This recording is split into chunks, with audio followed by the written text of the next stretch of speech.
Narito na ang mga trending na kwento sa mundo ng social media. 21 anyos na estudyante mula Pampanga na mahagi ng libreng kanin sa mga tsuper sa kabila ng krisis sa langis. Mga pasaherong nabagot sa paghihintay na mapuno ang jeep, tinulungan ng kapwa pasahero na maghimay ng lumpia wrapper.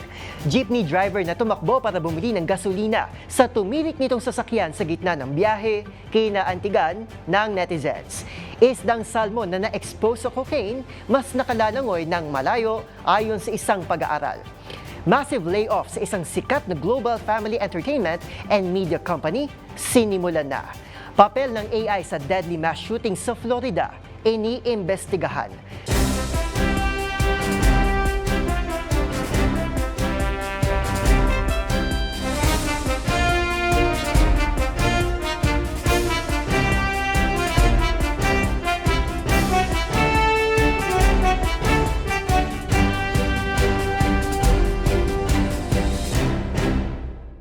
Iba't ibang mga nagva-viral na kwento na naman ang ating pag-uusapan.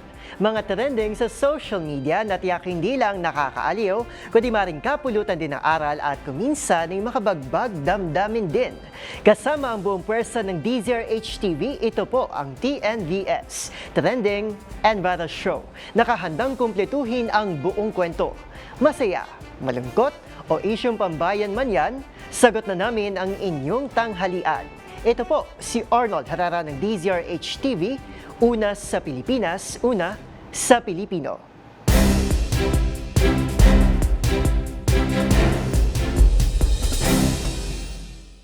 Para sa ating unang trending story sa tanghaling ito, sa gitna ng krisis, nakaugalian na nating mga Pinoy ang magtulungan o yung tinatawag na bayanihan, lalo na ngayong tumataas ang presyo ng mga bilihin at ng gasolina.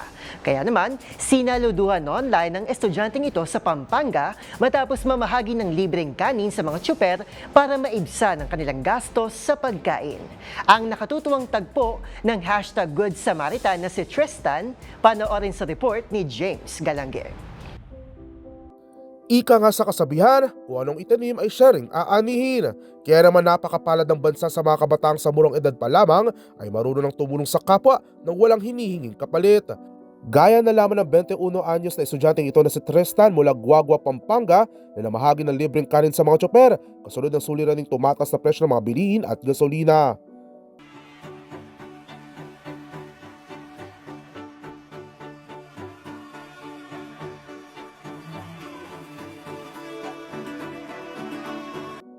Ito'y sa kabila ng epekto ng tumataas na presyo ng krudo bunsod na nangyayari digmaan sa gitnang silangan. Kaya naman para kay Tristan, ang munting tulong na ito ay malaking bagay na upang bigyang pugay ang hirap at sakripisyo ng mga tinaguriang hari ng kalsada. Mula nga sa caption ng binata sa kanyang post, "In a world where you can be anything, be kind." Kwento pa nga ng kanilang Vice Governor na si Honorable Delta Pineda, mula pa umano sa sariling ipon ng binatang ginagamit na pondo para sa kanyang advokasya makatulong sa kapwa. Makikita rin sa naturang video na sinuong din ni Teresa ng mainit na panahon habang hawak-hawak ang malaking placard bilang pagpapakita umano ng suporta para sa mga tsuper. Samantala, saludo naman ang mga netizen para sa estudyante kung saan ang comment section tad-tad ng pasasalamat bilang sa ngalan na rin ng mga jeepney driver na kanyang natulungan. Meron namang pinunto rin na hindi hadlang ang estado sa buhay para makatulong sa kapwa na analay katulad ni Tristan ay isang estudyante pa lamang. May ilang netizen din ang nagnanais magpaabot ng tulong at suportahan ang kawang gawa ni Tristan habang ang iba naman ay na-inspired na isang tularan ang naturang inisyatibo. Ang nakakatig na video na yan, umakot na higit 1 million views at higit 270,000 heart reactions sa TikTok. Para sa DZRH TV, ito si James Galangue, una sa Pilipinas, una sa Pilipino.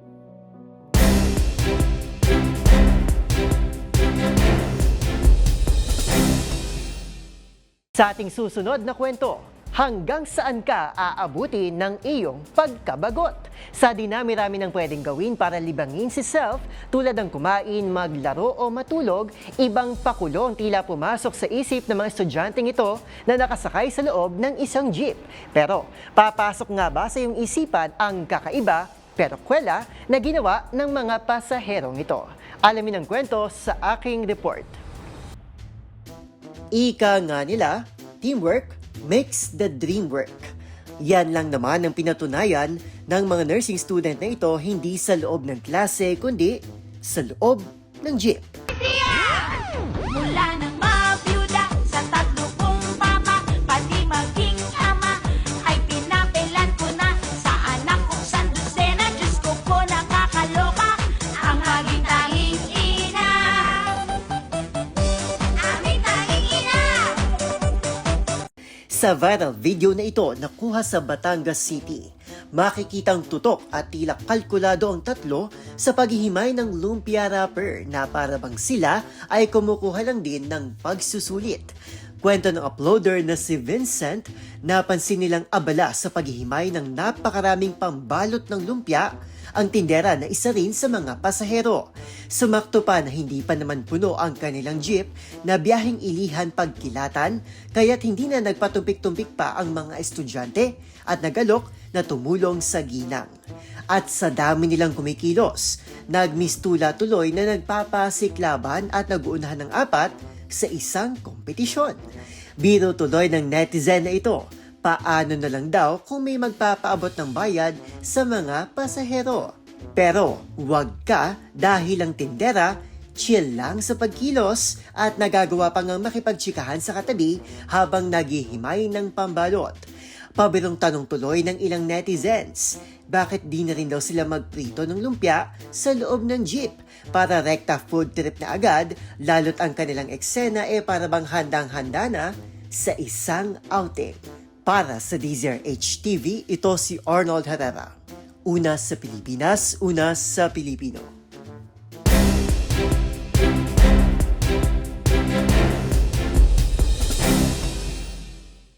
Sa ating next viral story, viral ang isang tsuper na ito dahil sa ginawa niyang sakripisyo para sa kanyang mga pasahero sa loob ng jeep. Sa gitna kasi ng kanyang biyahe na rutang Alabang-Zapote, nawalan ito ng gasolina.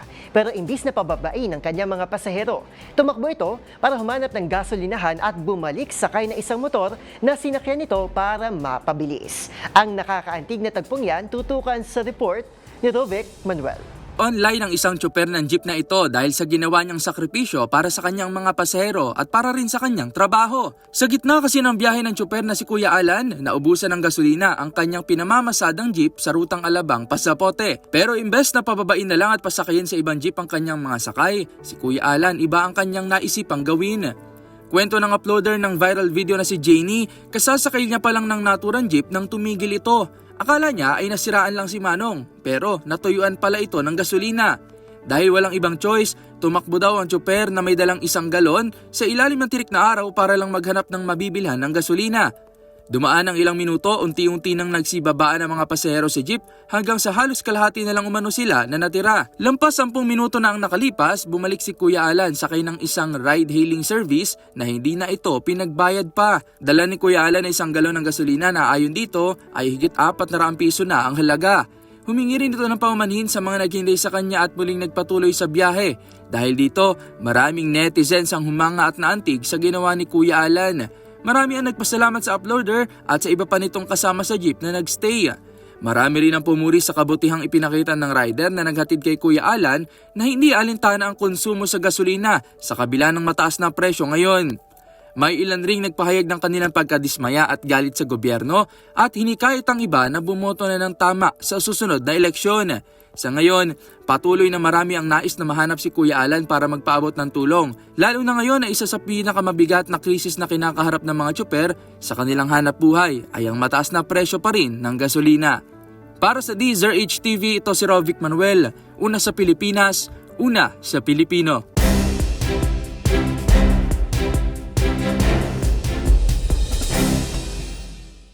Sa ating next trending story, napag-alaman sa isang pag-aaral na mas nakalalangoy ng malayong distansya ang isdang salmon kapag ito ay na-expose sa cocaine kumpara sa mga unexposed na isda. Ayon sa mga researcher, isa itong environmental challenge dahil dumarami na ang presensya ng cocaine sa mga karagatan na kalaunan ay maaaring makaapekto sa behavior ng mga isda sa kanilang natural habitat. Ang mga detalye sa report ni Dustin Bayog. Lumabas sa isang pag-aaral ng Australia na mas malayo ang nararating ng mga isdang salmon na na-expose sa cocaine kumpara sa mga unexposed na isda. Ito ang nilalaman ng pag-aaral ng Griffith University at Swedish University of Agricultural Sciences kung saan tinukoy ang epekto ng nasabing gamot sa behavior ng mga isda sa kanilang natural habitat. Sa naturang pag-aaral, kumuha ng 100 Atlantic salmon ang mga researcher at in-expose sa cocaine at sa benzoylecgonine na isang metabolite na nabubuo ng gamot sa atay. Dito na pag-alaman na nakapag-travel ang mga isda na 1.9 times na mas malayo kumpara sa mga hindi na-expose na isda. Nakapagtala sila ng 12.3 kilometers na distansya o mas malayo ng 7.6 na milya. Ayon sa pag-aaral, isa itong environmental concern dahil maaari itong maging isang banta sa biodiversity ng karagatan. Gayong mas dumadami ng presensya ng hindi lang cocaine kung hindi pati ang iba pang uri ng pharmaceutical drugs. Sa katunayan, mababatid sa ulat ng United Nations noong 2023 ay tumataas ng presensya nito sa mga katubigan kung saan aabot sa 25 milyon naman ang gumagamit ito sa buong mundo. Samantala, rekomendasyon ng grupo ngayon ay ang pagpapabuti ng monitoring sa mga wastewater upang maiwasan mapunta sa katubigan ang mga ipinagbabawal na gamot. Para sa DZRH TV, ito si Dustin Bayog. Una sa Pilipinas, una sa Pilipino.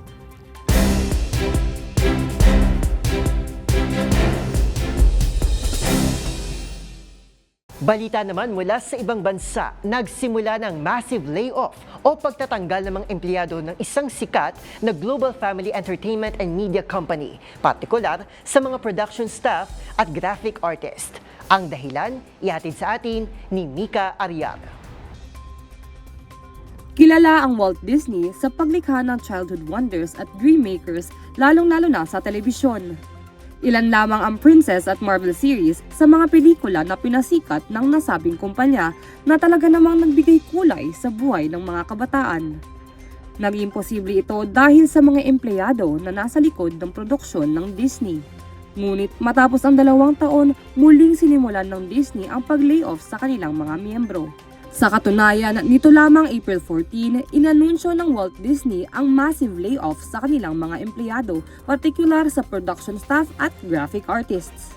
Tinatayang apektado ang humigit kumulang 1,000 empleyado sa iba't ibang bahagi ng media holdings ng kumpanya, kabilang ang mga studio, TV network at sports. Matatanda ang 2024 nang huling nangyari ang ganitong sitwasyon nang muling maitalaga si Bob Iger bilang Chief Executive Officer ng kumpanya. Ayon sa Disney, layunin nito na i-streamline raw ang mga operasyon at makapagbawas sa gastos at workforce. Hindi naman ito nilinaw kung may kinalaman ang artificial intelligence kahit maraming batikos na ito'y naging salik sa pagbabago sa creative industry. Samantala, ayon sa Disney, ang mga natanggal na kawani ay makatatanggap ng severance package batay sa kanilang antas at haba ng panunungkulan sa kumpanya. Para sa DZRH TV, ito si Mika Ariar, una sa Pilipinas, una sa Pilipino.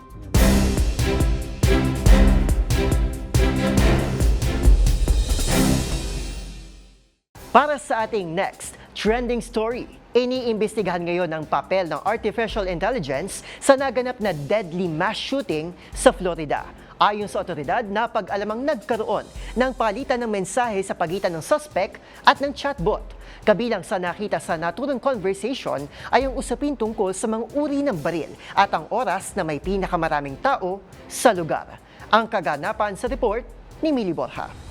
Naglunsad ng criminal investigation ng estado ng Florida upang alamin kung may naging papel ang artificial intelligence sa isang nakamamatay na pamamaril sa Florida State University. Ayon kay James Othmeyer, sinimula ng investigasyon matapos suriin ng mga prosecutor ang umano'y palitan ng mensahe sa pagitan ng suspect at ng chatbot na ChatGPT.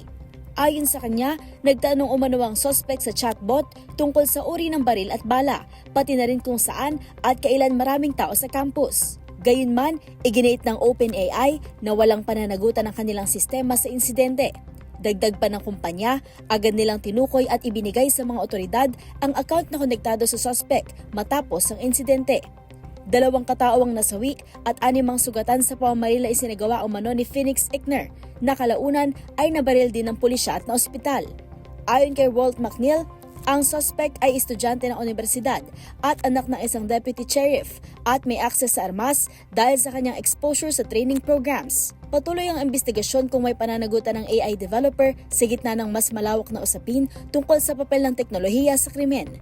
Sa United States, nananatiling mainit na issue ang mass shooting, kung saan ang karapatan sa pagdadala ng armas ay madalas na nauuna sa panawagan para sa mas mahigpit na gun control. Para sa DZRH TV, ito si Mili Borja, una sa Pilipinas, una sa Pilipino.